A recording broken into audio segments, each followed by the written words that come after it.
Welcome to the In Love with PMDD podcast. I am your host, Rose, your PMDD Relationship Expert. I have personally been suffering with PMDD for over 15 years and spent years desperately trying to navigate my intimate relationship. I am now dedicating my doctorate practice to specialize in PMDD, specifically in regards to relationships. To give you a little background about me, I have completed all my coursework for my doctorate degree, and I am now in the dissertation phase. I purposely prolonged graduation with my doctorate to switch my research to PMDD relationships from childhood trauma, which was my original focus. I am now a traumatology doctoral candidate, and I am married to an amazing PMDD partner thanks to the PMDD Trauma Transformational Tools that I teach all of you and my clients that I have learned all these years. And now I'm here to share them with you. Each week, I will be providing women with PMDD and their partners with my signature PMDD Trauma Transformational Tools on how to effectively navigate an intimate relationship while having PMDD. So now let's get started on your weekly dose of PMDD Trauma Transformational Tools for you and your PMDD partner. So this week, we're going to be talking about waking up with PMDD anxiety. So I don't know if you follow me on Instagram or not. If you don't, make sure that you do In Love with PMDD on Instagram. And this morning, I woke up with PMDD anxiety and actually had a panic attack. And I really felt moved to record this episode today while everything was fresh because I utilized some of the tools that I teach my clients. And then I'm now going to share them with all of you because you can literally rinse and repeat them and use them every single month because I definitely don't want you to be suffering with these PMDD anxiety and panic attacks and not have any tools, because I do remember, I actually thought about that this morning. I do remember going through one of these panic attacks about 2 years ago, and I didn't have these tools. And I was literally suffering, and it derailed me in so many ways, in so many areas of my life, because I just didn't know how to pull myself out of it. I had done so much damage from having that moment of being in that PMDD panic attack that it just took me longer to get out of it. So I don't know if you've ever had to deal with this, but when you have these PMDD breakdowns with anxiety or panic, it takes you a minute to recalibrate yourself and get out of it based off of the damage that you do when you're in it. So my goal is to give you these tools so that as soon as you feel that PMDD anxiety or those panic attacks, that you have tools that you can do to pull yourself out of it immediately. And so first, what we're going to do is we're going to I'm going to use one of the techniques I use with my clients, and that's what's first, let's identify if you have PMD, the anxiety or panic attacks, because sometimes we don't know what things are called. Like we hear these medical terms, we hear these terms that are used, and we're like, I don't know if that's me, but I can tell you exactly what I went through. So first, we're going to go through what it is. And then after that, I'm going to be giving you some tools on how to pull yourself out of it. So the first thing is, do you ever feel anxious when you're first waking up in PMDD? Most of us do. So it's normal to have these fears about what is going to come with PMDD because it's a really traumatic experience. I know so many times in the past, I've had really traumatic months before. And so when I know that I'm going into PMDD because I'm tracking my symptoms, I get really bad anxiety because I know that it's coming. So I wake up on the day that I know it's supposed to arrive, and that in and itself gives me anxiety. And so when you have that happen, you can literally go from being happy and in love with your partner to on edge, irritable, and wanting to go into hiding. I remember one time with my partner, I literally woke up with it. We were on vacation in Orlando. Can you imagine? We were at Disney World with my daughter and my partner, and I had just can't believe I planned a vacation around PMDD. Like now I know better. But I don't know if you're at that point now where you're trying to navigate how you're going to plan vacations or spend time with your loved ones when you have PMDD. But this specific time was the only time that we had to spend this time together at Disney World. And we really wanted to take my daughter, and we really wanted to spend time together. I knew I was going to be in PMDD, and me and my partner both were like, oh, we got this. Like, we can totally handle it. It'll be okay. We'll just do more fun stuff. But how many times have you told yourself that you can deter PMDD and the symptoms that you have from outside experiences? Like, I'll just take you to the spa, or you'll just go shopping, or you'll just do all these things that you normally love to do when you're not in PMDD. And maybe that will cause you to not have symptoms because you'll be so distracted.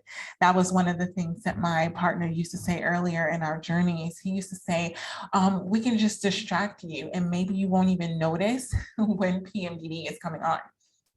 And I laughed because I'm like, okay, babe, like I was at that point where I was trying to do what I tell my clients to do is when your partner gives you suggestions of what to do when you're in PMDD, even if you know that they're not going to cure you, you know that they're necessarily not going to move the needle in the direction that you want it to, you have to still let them try. You have to let them get those suggestions out. You can't just shut them down every single time that you have a suggestion or they have a suggestion and you say, that's not going to work.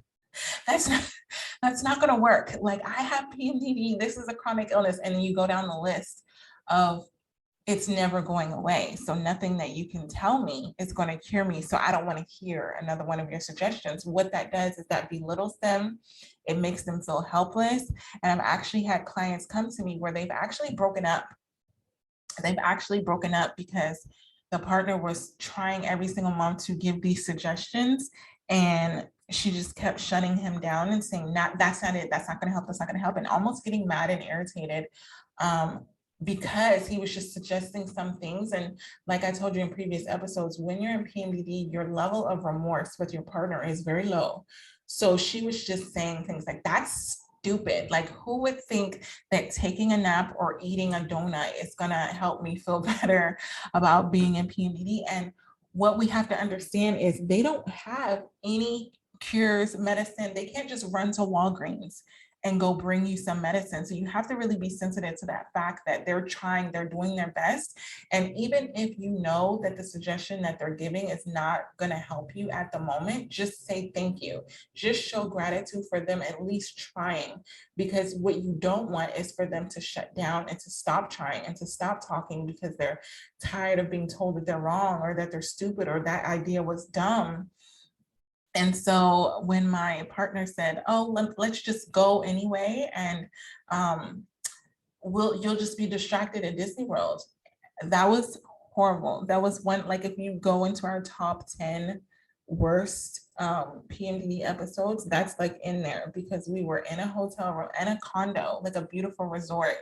And I was like locked in the room, in my bed, crying, curtains closed, for days. We're thinking about the money that we're wasting because we had booked this beautiful resort with multiple pools and all these things. And all I wanted to do was just lay in bed and not do anything else because I had woken up with that anxiety. So what happened was the day before, I was in such a good mood. We were so loving with each other, so affectionate. We had great sex. My daughter was happy. Everything was just going so well. And I think that's when anxiety hits the hardest, is when you're feeling your best and it just hits you like a wrecking ball, like Miley Cyrus said. And then there's nothing you can do to stop it. And you weren't really expecting it. Like, you're kind of expecting it to trickle in. So every single month, I don't have PMDD anxiety or panic attacks. But when I do have them, I'm like, oh my goodness, it freaks me out because I feel out of control with my body. So that's what happened this morning, is I went to go work out and I felt it. I felt the panic and anxiety literally in my body. So I'm going to describe some of the symptoms to you to see if you've even gone through this before. And if you have, I'm going to go ahead and give you the tips. So one of the things is, do you have racing thoughts with your PMDD, meaning you have it seems like your thoughts are going on and on and on, like one thought after another, negative thoughts. Next, sometimes it can even be things that are not that negative, but it's just too much. So the racing thoughts is a key that you're going through anxiety, because it can be that you're feeling overwhelmed. You have so many things to do. And then on your to-do list, like, and instead of you prioritizing them and say, okay, I can do that later, there's this little voice or there's this feeling that you just have to do it now. You have to get this done. You have to clean the kitchen. You have to do your laundry. Sometimes you can get a little bit OCD, and then you wake up and then all of a sudden everything seems like a mess. Like you went to sleep and everything's fine, and you wake up and all of a sudden everything's a mess and you have to clean it right now. And it's hard for you to focus on anything else when that anxiety takes control of your mind, because you're constantly filled with worries and uncertainties. You can't calm down. You can't rest. So that's one of the things where it's like someone says, take a nap or just lay down. You can't, because your mind is racing. So it's not allowing you to rest. So anxiety and panic attacks during PMDD are so overwhelming, and many of us suffer from them. So another symptom is if you feel like you can't breathe normally. So one of the things that my partner told me, where he knows that I'm in PMDD and I have anxiety, even even on the times where I've tried to hold it in, like there have been times where I'm just like sitting in the car with him, and he's a very aggressive driver. And normally it's not anything that bothers me. I just know that it's a thing. Like he drives way faster than me. And because it's my partner, he wants to drive me around. So we'll go to get in the car and he'll be like, oh, let me drive. And I'm thinking to myself, oh God, no, like, please, please, please, please, please, please. But I again, these are things that you have to do. You have to let your partner help in the ways that they feel like they're helping you out. So there have been times where I said, okay, you can drive. And we get in the car and he's driving fast, weaving in and out of traffic. So he's never been in an accident. Like this is how he normally drives, but it gives me such bad anxiety. Like he stops really closely to the car in front of me. And earlier in my journey, I used to get so mad at him, so mad, but I would get PMDD rage from this, because you know how they say road rage? I would get PMDD rage just from him driving, because it caused me so much anxiety. I felt like my heart was going to beat out of my chest. And so this symptom about you can't breathe normally was when I was trying to hold it in and just okay, I'm just going to let him drive. I'm just going to let him do this. And I was breathing heavily. He says when I'm in PMDD, my breaths are deeper. It's like unintentional deep breathing meditation, like it's just it's shallow, it's it's deep and it's frequent, and it's almost like you can see me breathing when I'm in those panic attacks and I'm having really bad anxiety, because my chest moves up and down. And another thing is uncontrollable fear of things like crowded places. So being in a position where you may have to converse with a group of people, like putting yourself in social environments when you're feeling that anxiety and it's freaking you out. Like you just know that you don't want to be around a whole bunch of people. You may have misophonia, which is a sensitivity to noise, and it's causing you really bad anxiety because you don't see a way out. There's been times where I've been in a crowd and I'm like, there's so many people around me. I need space. I feel like I can't breathe. So that's a form of PMDD anxiety. And another one is the strong belief that something bad or disastrous is going to happen to you if things aren't done in a specific way. I have dealt with this so many times, specifically with my daughter. I have thought that I had to do things a certain way. I start freaking out, and like plans that I made when I wasn't in PMDD, all of a sudden they're not good enough. I need to redo everything, whether it's schoolwork, whether it's social wise. I start second guessing. Right now, we're virtual schooling her because we're moving a lot. And so it's kind of like we're trying to keep her in the same curriculum. And when I have this anxiety, I start to second guess my decisions. So I don't know if you've ever been in that situation where it's decisions that you made about your life, and then you get into PMDD, you start to question them. You're like, I don't know if I should do this. Maybe I should do something else. And then now I have to research the other thing that I'm thinking that I should do. And then that's bringing me anxiety because I'm seeing all the negatives of it because I'm in a negative headspace. And so it's basically the inability to concentrate and the feeling of your mind consistently wandering. Like you can't stay focused on one particular thing. Like it's like a browser, like on your computer with a whole bunch of tabs open, which I've literally had so many times because I've tried to look up something, research something to ease my mind, and it's just caused me to just think of another negative thing. And so I open up another browser and I start looking up this and I start looking up that.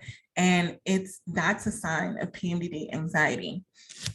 Another thing that I don't do, but I coached a lot of clients that do this, is repetitive movements such as walking around in the same area over and over, or repetitively like twitching your fingers, playing with your hair and your toes.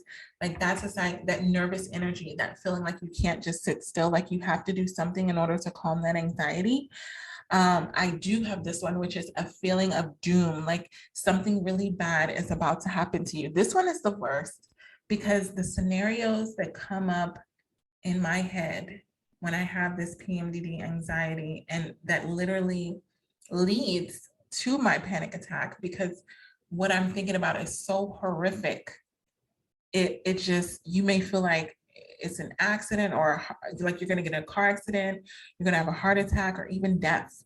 You're just thinking about ways that you're going to die. So trigger warning, by the way. But one of my things is we're in an Airbnb right now, and my room is upstairs and my daughter's room is downstairs. So the way my PMDD anxiety kicks in is that my puppy, Leo, he sleeps with me. And then every morning, he can't go down the stairs by himself because when we first got into this Airbnb, because it's all wood floors, he literally tried to go down the stairs and literally like tumbled all the way down because his paws, like it's so slippery that he just slipped all the way down. So now every single morning when it's time to go downstairs, I have to pick him up and walk him downstairs, and then we get ready for the day.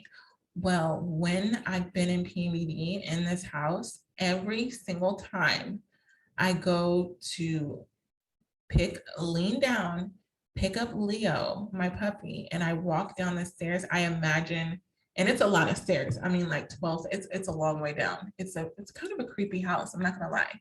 But every single time I've thought about going downstairs, I have slippers on, and I think that I literally fall down the stairs with Leo, crack my head open, land on him, kill my dog, and then my daughter wakes up from sleeping and sees us both dead. Like, can you imagine? So like I'm getting up every morning and I'm like, oh my gosh, this is the day that's going to happen. Because it's kind of that anxiety, because I don't even try to do it on purpose. I just take the first step and then bam, those thoughts start coming into my head. And I don't know. It's just so weird because I'm such a happy, positive person that it's like looking at a Lifetime movie in my mind. I'm like, where did I even get that from? But that is a form of, because I've been in this house when I'm not in PMDD, and I don't think that. Like I just go down the stairs and that's fine. Like it's totally fine. But that when I'm in PMDD, like it's not good. So another symptom is numbness in your hands, fingers, toes, and legs, feeling like you can't stand up. It's just feeling like something's not working. Something in your body is not working. You're having trouble swallowing or unusual dry mouth episodes. You're fearing the people around you, and you just want to be alone. You want to be alone, and you don't want to leave your home because you're fearing that you're going to get triggered. You're fearing that something bad is going to happen. And so normal activities that you're always involved in become overwhelming to you. This one is a big thing for me, being overwhelmed. Because what I do is I start this is like every single month, I start to think about everything that I have going on in my life. And I have a lot of stuff going on in my life, but I can handle it seamlessly when I'm not in PMDD. But all of a sudden, when I'm in PMDD, I start thinking about all of my responsibilities and listing them off. And then with my partner, I start thinking that it's not fair because I'm comparing. So right now we're living apart because we're both military and we're living we're stationed in different places. And he'll say something like, oh, I'm going to go home and I'm going to head to bed early tonight. And I will immediately start to think, I wish I could go to bed early tonight. I have to go home and cook dinner. I have to help our daughter with her homework. I have to do doctorate work. I have to go to work. I have to walk the dog. I have to clean up. I have like all of the things that I normally do in autopilot on a day-to-day basis get really overwhelming to me. And that's when earlier in my journey, I used to get really snappy at my partner when he would say the most simplest things like, all right, I'm going to have, I'll talk to you later. And it'll be like 7 or 8 o'clock at night and he's going to sleep. And I'm like, my shift has just started. I won't be to bed until like 11 or 12 o'clock at night, but we'll both be getting up at the same time at like 5 o'clock in the morning to go to work. And I start taking it out on my partner and getting really bad resentment.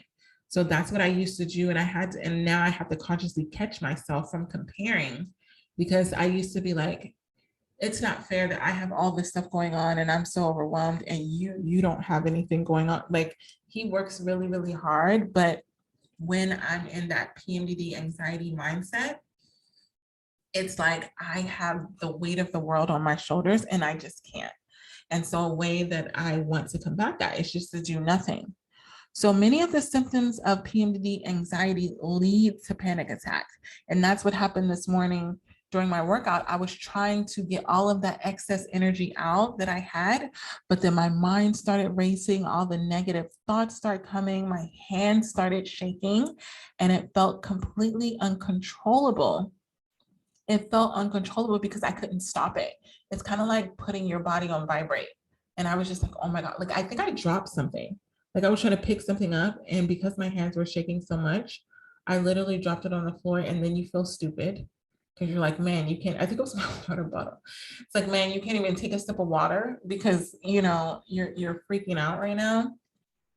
So if you identified with any of those symptoms, then it is a good chance that you do have PMDD anxiety, which lead to the panic attacks. But the good news is there are effective treatments to help lessen the symptoms and conquer your anxiety or panic attacks during PMDD. And I am here to give them to you today. So these symptoms of PMDD are not something that you should hide from your partner. I used to do this. Because again, we lived apart. So a lot of the stuff that happened, he didn't know. So when we would get on the phone or we would interact with each other, so this will be really good for you PMDD partners that don't live together and maybe you're dating, or you're long distance like me, and you talk to your partner and you don't tell them what's going on, but they can tell something's going on, or they try to say little things and it's just you keep getting really snappy about it because you have all this anxiety. Like you start to get really critical of things that they're saying, you get really short with them, or you completely withdraw. This is what's going to damage your PMDD relationship, because you have to remember, when you get out of PMDD, all of these symptoms are going to go away and you're going to want that partner being the same loving and attentive partner that they normally are. You don't want to deter them and have them recovering from the things that you've said. The things that you've said and done. My dog just heard the neighbor. But you don't want your partner trying to come back from all of the negative things that you said to them when you were being snappy because of your panic attacks and your anxiety attacks. So what I'm doing for you is giving you the tools to make sure that you do the least amount of damage when you're in PMDD and you have this anxiety and panic attacks. So one of the first things that I want you to do is to distance yourself from the worrisome thoughts. Okay, so learn to look at your anxious thoughts in a different way. You want to reshape them and how you think about them. So when you get an anxious thought, immediately try to identify it as a sign of worry and not reality. So this is what I had to do about going down the stairs that I told you earlier about my fear and anxiety about going down the stairs, dropping my dog, falling to my death, my daughter finding me, like going down that rabbit hole. What is true is that I have been up and down those stairs for a while now. I have never fell. I have never slipped. I have never almost fell. And you have to combat those thoughts that are filled with anxiety with facts. The fact is, the likelihood of that happening is very low, and I have nothing to worry about. I will make it down the stairs and be okay. And this is something that you can literally chant around whatever situation that you're really fearing. And you can say to yourself, I will make it down the stairs and I will be okay. Once you start training your mind to shift those thoughts as soon as you have them, the effects that they have on you will go away. So what happens is if you give in to that anxious thought and you start thinking about one thing and another thing, have you ever Googled your symptoms and said, oh man, my head is hurting. Let me Google my symptoms. And they tell you, you have this long list of things and you go through each diagnosis to try to figure out which one you have. You're allowing yourself to feel as if you have that disorder and your body is reacting because it doesn't know that it's not true. So the same thing with these anxious thoughts with your PMDD, your body doesn't know that it's not true. But when you start to tell it, you have to tell your mind, talk to your mind and say, that's not true. Labeling your thoughts correctly. So you're labeling them and it brings you into the present moment. It gives you something to focus on instead of the constant worry.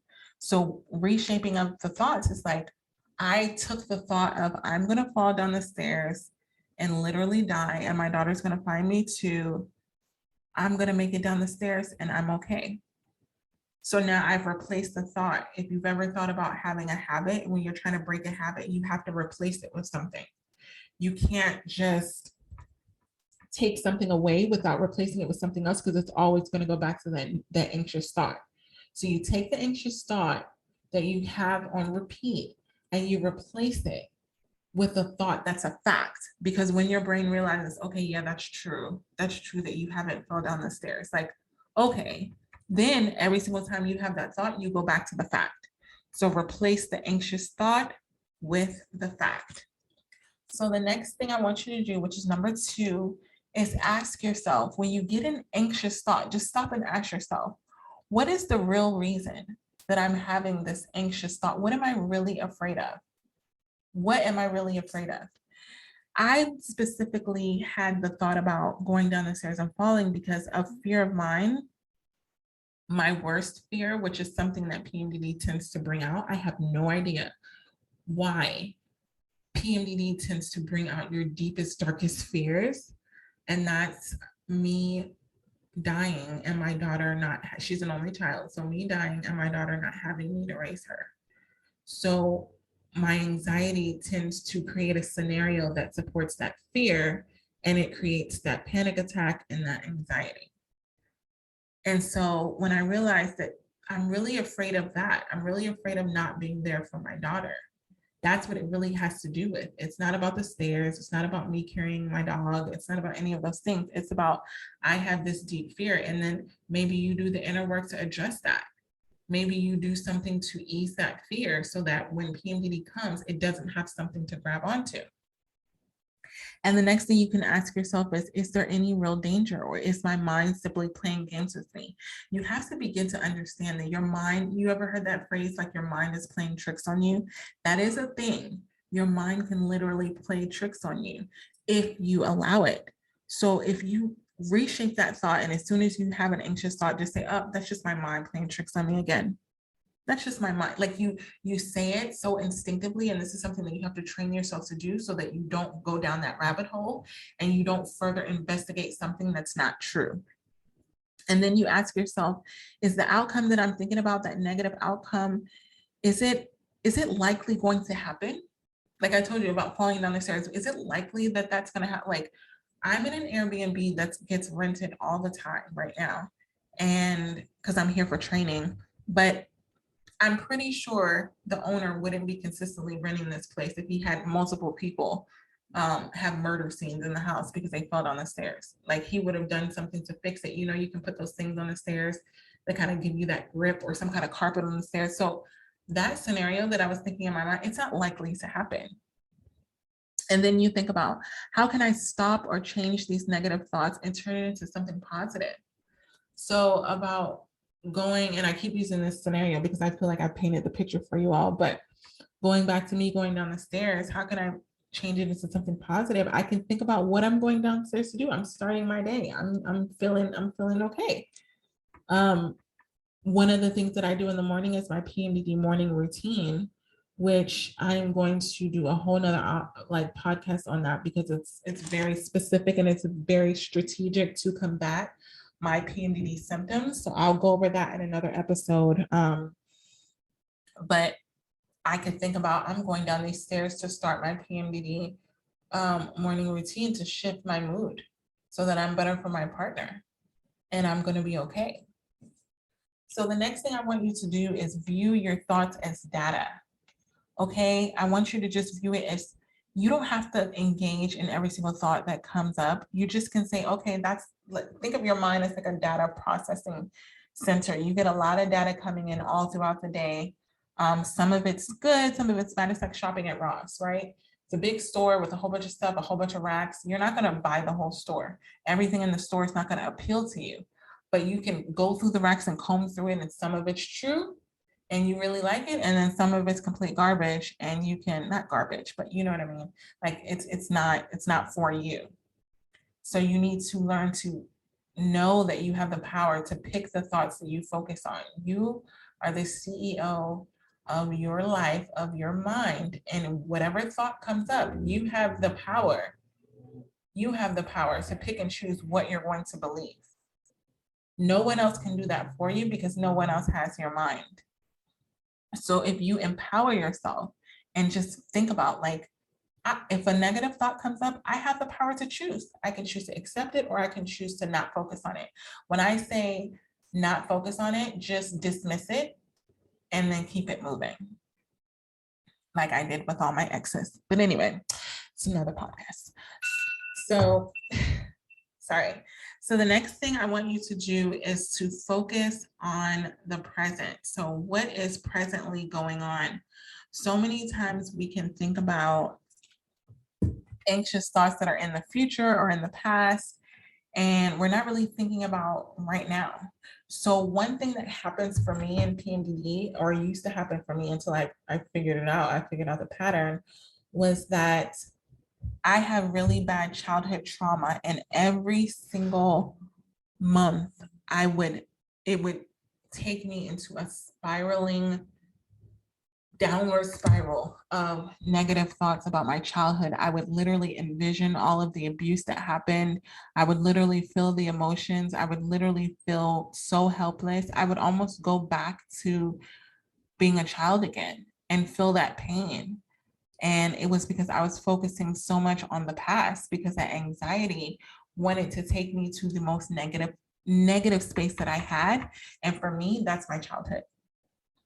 And so if you think about a pattern of the anxious thoughts that you've had over the months, it should be a pattern. Like there should be some key things. And you can think about, okay, why am I having these specific negative thoughts? Because again, I may have mine on childhood trauma. You may have something completely different, something bad that happened to you. And it causes you to think about the past. Maybe you have regrets about things that you should have done that you know that you didn't, exes that maybe you should have worked harder on the relationship, or you're disappointed that the relationship didn't work out and you think that PMDD is the reason, but it was a really good person. And so you start to think that maybe you're just going to be single forever because you're never going to find a partner that's going to be able to handle you and your PMDD because of what happened with this person and what happened with that person. And so you're starting to treat your partner differently because you're starting to think that they're going to be just like the partners that you've had in the past that are not going to stay. And they're eventually going to get tired of it, or say, I'm just going to find someone who doesn't have PMDD. Like that could be a fear that you have. And it's because of what happened to you into your past, or it's what you're projecting to happen in the future. It's what you fear that's going to happen in the future. And so it's giving you really anxious thoughts. Maybe you get really clingy with your partner because you feel like they're going to leave you, or you feel like you have to overcompensate because you have PMDD, that when you come out of it, you feel like you have all this pressure that you have to be extra for them because of how much that they have to go through when you're in PMDD. So these are all the anxious thoughts you can have, and that they can really come onto your partner in a really aggressive way, and that they might not know how to handle it because they might not have those thoughts. And that's what I've done a lot of times with clients in sessions, where one partner is thinking that their partner is thinking one thing and they're reacting to that, but they never confirmed with their partner, like, are you really Here, so what I have my clients do is you list out all of the anxious thoughts that you're having about your partner, and then you look at your partner and you address all of them, and you address the ones that are true, and then you address the ones that are not true. And if they're not true, and your partner is there to tell you, I understand that you're suffering because you're thinking this way, but that's not how I'm thinking at all. That's happened to me so many times where my partner's been calling me, and I was like doing something because again, I'm feeling overwhelmed and I don't answer the phone immediately, but then I feel this this anxiety, like he's probably waiting for me to call him back. Like, oh my goodness, he's waiting for me to call him back. He's probably waiting by the phone. He's probably thinking that, something's going on. He's thinking I'm shady. He's thinking all these things. He's thinking I'm neglecting him. He's thinking all these thoughts are going through my head. And I call him and he's like, oh babe, I'm at the store. I'm doing homework. Can we talk later? Like, and I was like, oh, I thought you were waiting for me to call you. He was like, no, I was just checking in with you. Like, I'm busy right now. I'm doing something. So everything that I had going on in my mind about what he was thinking and how he was perceiving me was a lie that I was believing and telling myself and feeling in my body. And another one is to get rid of those unhelpful thoughts. You may have anxiety about your coworkers. This is a very common one. People that you're around all the time, and all of a sudden you feel like they don't like you. You feel like they're looking at you differently. You feel like something that you said or did was too much. You feel like they can see and notice that you're in PMDD, and then maybe they're going to call you out on it, or maybe they're not going to be your friend anymore, or maybe they're all getting together and doing something and they're leaving you out. Like, you just feel like other people think negatively about you, and it makes your self-esteem go down, and you start to have really anxious thoughts when you're around them because you're believing that thought. So a way to combat that is to focus on the facts. Focus on the facts. Did your coworker, did your partner, did your friend say anything to you factually that proves what you have going on in your mind? Did they say that they didn't want to hang out with you? Did they say it? Did you hear it? Did they say, you know what, I don't want to hang out with you right now because you're in PMDD? I guarantee you that they didn't. And then it's probably just anxious thoughts that you have going on in your mind. And so when you filter it out and say, oh, that's not a fact. Like, when I say focus on the facts, really get that imprinted in your mind so that every single time an anxious thoughts come up, you can remember, oh, Coach Rose said, focus on the facts. Focus on the facts. So what I want you to take away from this is that anxious thoughts don't have to control your life when you're in PMDD. They don't have to. You can use these tools to take control of your mind when you find yourself worrying. So if these tips are not enough, meaning you want customized tools for your specific thoughts, your specific things that you have going on, then I want you to reach out to me on Instagram at In Love with PMDD to book a private session with you or you and your partner. Or you can email me at inlovewithpmdd@gmail.com. But I really hope these tools will help you and your PMDD partner. So now let's get to the big announcement. So in lieu of PMDD Awareness Month, which is next month in April, I will be launching my first signature course specifically designed for PMDD partners called the PMDD Partners Path. So in this self-paced course, I will be providing PMDD partners with a guide on how to navigate PMDD partnerships, tools on how to combat the symptoms that we have each month that are damaging to your PMDD relationship, and exclusive content from my PMDD partner to give you some insight of not just what we go through, but also what PMDD partners go through, and teaching them how they can help us best when we're in PMDD to build a stronger, more peaceful and enjoyable relationship that we all desire and deserve. So to be added to the wait list, go to the link in my bio, fill out the questionnaire. I will send you all the details on the release at In Love with PMDD. And I really believe for everything that us partners go through, we should not have to do it alone. And I want to let you know, We can have the intimate relationship that we desire and deserve while we have PMDD. We got this.